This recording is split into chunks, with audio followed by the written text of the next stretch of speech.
Hey guys, NosferKitty here, and I am back with Red Embrace Hollywood. We left off here in the car with Marcus.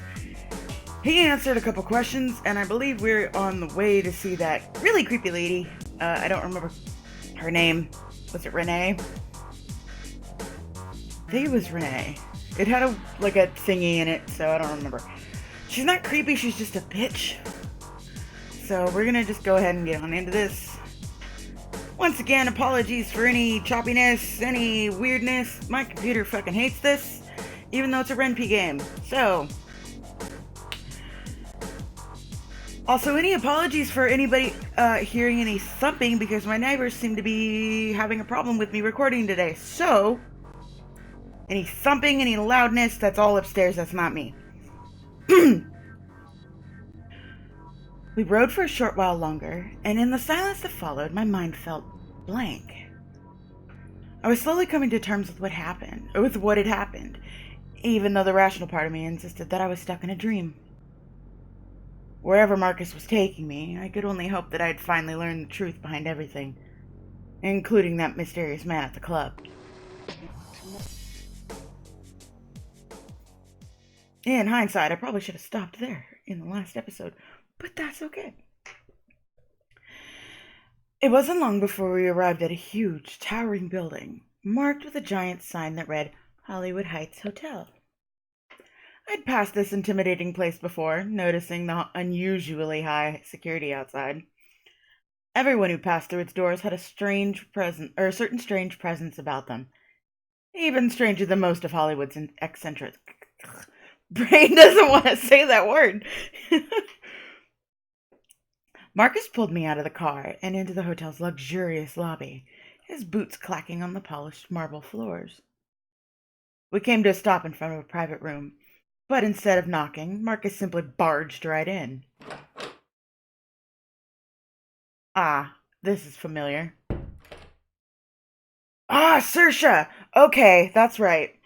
Yeah, because I couldn't remember, I didn't know at the time how to say that, Saoirse, and it's Saoirse. And I have since learned how to say that because of Jacksepticeye. So thank you very much, Jack, for naming one of your animals Saoirse and teaching me how to say this name. Good evening, Saoirse. Oh, wait, no. Oh, no, did I lose the voice? Good evening, sir. Nope. Okay, good evening, Saoirse. I've brought Callie, a little Mavor novitiate. Novitiate? Please give her your warmest welcome.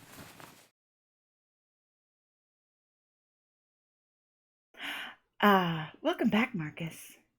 An elegant woman stood up from her chair to greet us, her eyes flicking from Marcus to me. See, she's super pretty. But goddamn, man, she's a bitch. Kind of like that, but at the same time, I don't want to, be the receiver of that. Anyway, I've been expecting... Huh?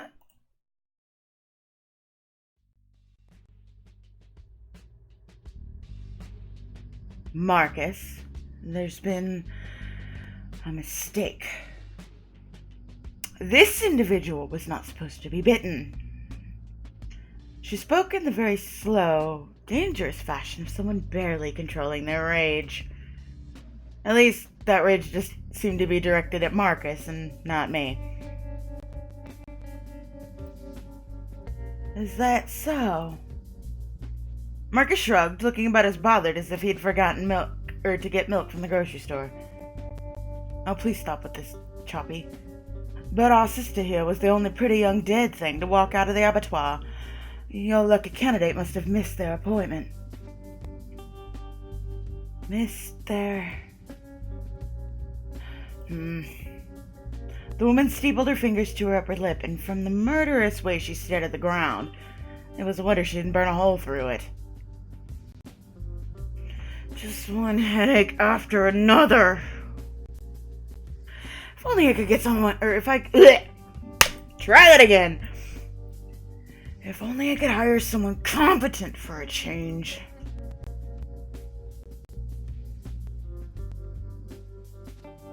See, she's fucking pretty. Look at this chick. You're just so mean. I mean, I'd try with her, but I want Heath, so... Or not Heath, but Randall, so... It's because Randall looks like he, has that big old blonde hair and the big presence like fucking Heath Ledger, so it's like... I keep mixing them up, but anyway. Finally, with a deep sigh, she turned her focus back to me. I had the distinct feeling that her calculating eyes were scrutinizing me, doing some kind of rapid cost-benefit analysis. Oh!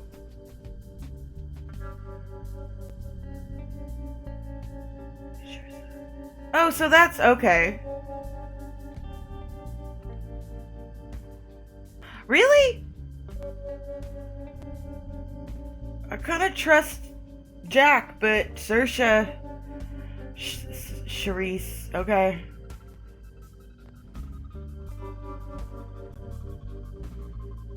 Okay.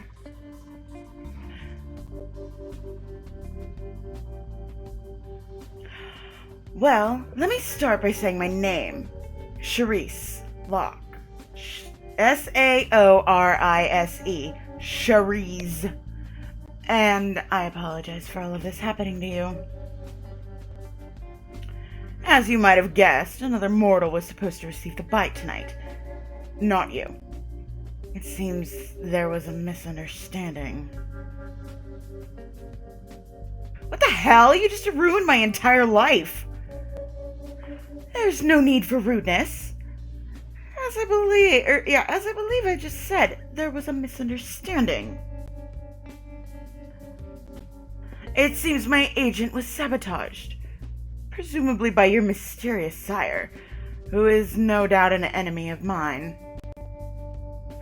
Regardless, I'm rather short on time here, so I won't mince words. You can lament over your loss of humanity for the next century, or you can accept the hand you've been dealt and move on. Charisse breezed along without trying to hide her impatience or annoyance, like I was inconveniencing her somehow.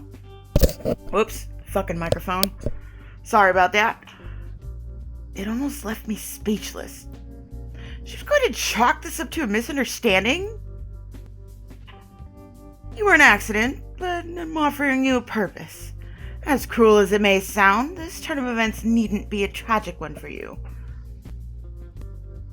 It is a chance for all you could have ever wanted in life. Perhaps even more, if you possess the will to survive. Therefore, my proposal is a straightforward one. Will you join the Los Angeles Coven of Vampires? My coven? I don't have much of a choice, do I? Not particularly, no. I'm pleased you realize this at the very least, so we can proceed past formalities. The briefest of smiles flashed over her lips, like a subliminal message flickering on a TV screen. Very well, let me establish the main three rules of our coven. 1. When you feed, you do not kill. It is unnecessary, since mortals almost always lose their memory of events leading up to the bite. 2. Never reveal your true nature to a mortal. By doing so, you endanger not only yourself, but our entire kind. As a result, you'll be disposed of. And finally, do not turn any mortal into a vampire without my permission.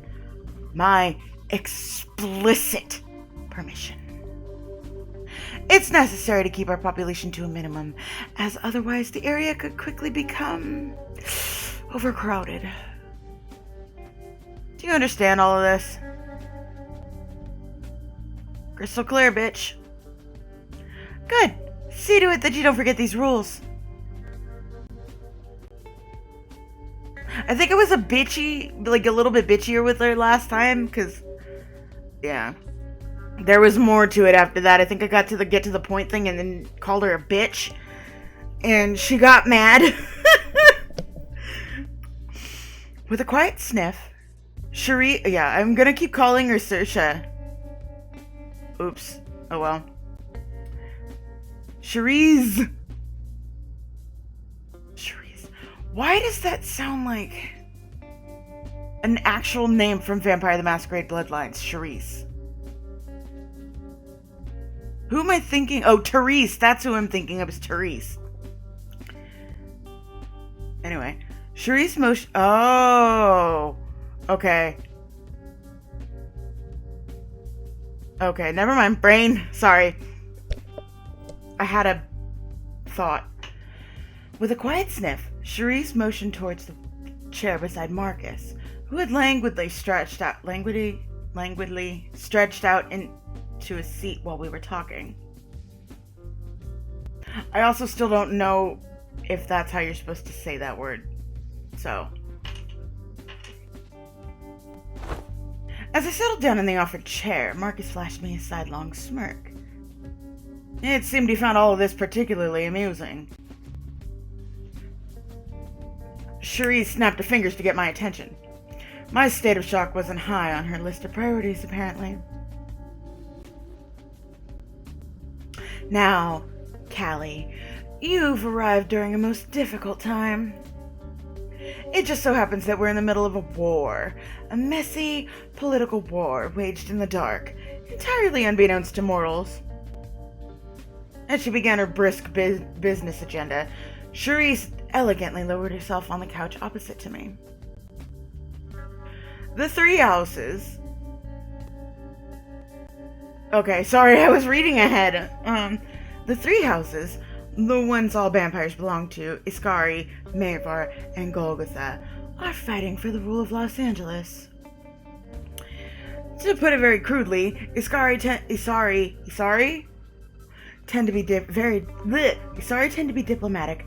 Mavar are more aggressive, and Golgotha are everything else. Ah, if only it were that simple.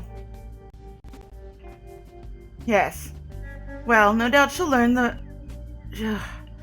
the nuances soon enough. Whoops, wrong accent. Oh well. Crossing her legs, Cherise let out a faint sigh, one hand flitting to push up her glasses. The current ruling house is Isari, my house. We have governed Los Angeles for a number of years, but recently the other houses have gotten a little, how should I put it, rowdy. We need to negotiate some sort of three-way peace to restore order, but that's easier said than done. There are simply too many secret deals, betrayals, and assassinations going on behind the scenes. However, you are new enough to be politically naive and unbiased. She paused, that critical light glinting in her eyes again. Unlike most of the other vampires in LA, you have neither an existing reputation nor any allegiances to speak of. And thus, you may be the key to our reconciliation. So you want to use me as your political puppet? The novitiate whom I intended to be turned tonight was to become an agent. It is not political puppetry. It is not political puppetry. It is diplomacy. And diplomacy comes in many forms. The first task I intend to give you is a simple one, but it will serve as an accurate measure of your potential. There's a meeting going on tomorrow night between Randall, the powerful leader of the Mavar rebels, and some Golgotha emissaries. I want you to sneak into that meeting and disrupt it. That seems easy enough. Her eyes narrowed faintly at me, indicating my reply hadn't exactly impressed her. As much as I appreciate your confidence, Callie, underestimating any situation in this underworld is nothing but a suicide ticket. The meeting will be guarded, of course. Don't expect any valet parking or red carpet entry. Tomorrow night, Marcus will call you an hour before the meeting. You should have all the details you'll need. Make sure that no treaty is made between the Mavar and Golgotha. It is an important step towards forcing Randall onto our side. He's too valuable as a potential ally. Consider this task your trial. It's an opportunity to transcend your circumstances, to prove that fate chose you for a reason. Isn't Heath supposed to come in, or did they change it? Oh, you know what? They might have changed it because the demo was probably supposed to introduce at least Cherise, Marcus, Randall, and then Heath. So, oh wait, no, he shows up at your door. Anyway, with an air of finality, Cherise rose and stepped briskly past me, striding over to the door. Marcus shuffled aside, eyeing her with an arched eyebrow. You'll be staying here at the Hollywood Heights Hotel, in the room intended for the candidate you replaced. The hotel is managed by some of our people, so you'll be perfectly safe. The next time we speak, I'll be looking forward to the tale of your success, Callie. The door slammed shut behind her, and the swift clacking of her high heels slowly faded into the distance. Marcus. I turned to Marcus, unsure exactly how to process everything Cherise just told me. Well, it seems the stars smile on you, sister. He let out a delighted chuckle, winking at me behind those dark lenses. Cherise doesn't like to make mistakes. You must have caught her in a good mood tonight. Tell me, what do you think of her, the Red Queen?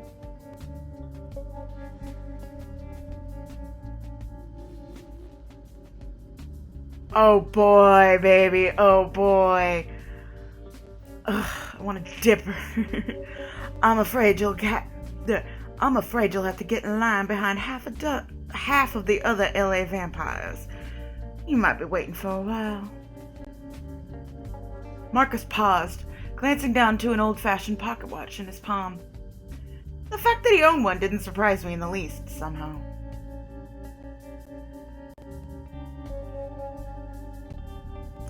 I will be calling your room around midnight tomorrow. It would be wise to prepare yourself in every sense of the word. Now, it's about time for me to head out. But before I go, I have one last thing to say to you, and I don't intend to say it twice. His expression suddenly grew dark. He stared at me intently, as if to confirm I was listening. Do not trust anyone. Every soul you meet in Hollywood is full of lies, some unintentional, others deliberate. Very rarely does anyone do what they say or say what they truly mean. Only a fool believes everything they're told. Do you understand me, sister? You mean I can't trust you either? And why would I be any different? My words are perhaps the least trustworthy of all. You should never simply take what I give you. Oh dear, I do believe we've fallen into a paradox. It's rather dark down here, isn't it? I like Marcus, I really do. Maybe for a stream I'll pursue Marcus. Snickering softly, he shoved a hand into his pocket, rummaging around for something. Where's the damn... here. If you ever want to go find a car together to toss around like a football, that sounds like a Mayball pastime. This is where you'll find me. Oh, that's right! He reached for my hand, pressing a small object into my palm. My eyes flicked down to see what he had given me. A small business card, colored bright red and emblazoned with bold black letters. Blood and Roses. A dark paradise for all your erotic fantasies. Adult movies, magazines, and more. Was I misinterpreting this card, or did Marcus work at a sex shop? but by the time I glanced up again, he was already gone. I hadn't even heard the door open or shut. How had he left the room so suddenly? Maybe it was for the best that I didn't know.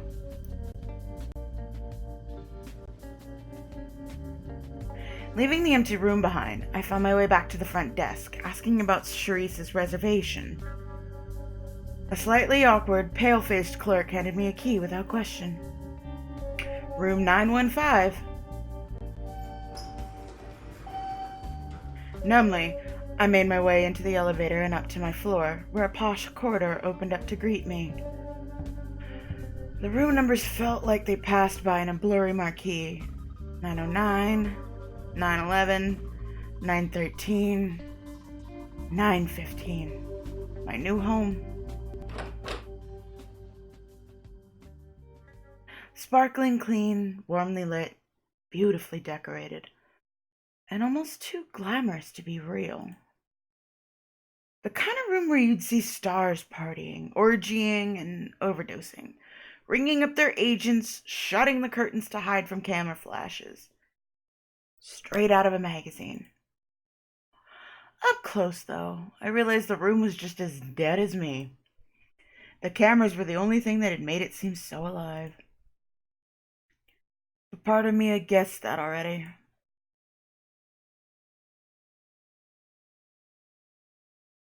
I stared at one of the stock paintings on the wall, trying to figure out what emotions I was feeling. Something stirred in my gut. A dull, aching hunger. It didn't feel like the hunger pangs I had felt before. It was in my mind as much as it was in my mind as much as my body, like an addict who needed their fix. Was it a hunger for that? I love it. That? Oh my God. My back, I need blood. Anyway, as much as I didn't want to even think of it as a possibility, the idea uncomfortably wormed into my head. Look in the fridge. Maybe regular food would tide me over, or just some water. I knew that was bullshit, of course, but I pretended not to.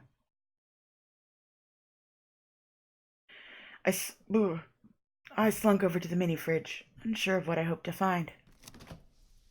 Pulling the tiny door open, I bent down to peer inside. But instead of discovering any water, or food, or even ice, I saw something completely different. 3 packs of blood, neatly sealed in translucent bags like morbid juice boxes. I snatched one up without thinking. At that moment, the sketchy bag looked better than a meal from a 5-star restaurant. Is there supposed to be noise here? What's going on? Moving on impulse, I sank my fangs into the plastic, downing the cold liquid in giant gulps. Girl, you need to fucking microwave that shit. Was it Buffy when they put it in the microwave? When Spike was stuck in the tub, they fucking put it in mugs and fed him through a straw. The second it slid down my throat, a rush of energy flowed through me. The pain vanished, and my body hummed with, well, not life, but something close to it. Drinking it came so naturally, and each sip tasted better than the last. But in the back of my mind, I knew that I'd lost some part of myself in that moment, something that might never come back. So I drank until the bag was empty and it was over. And this is where we're going to stop.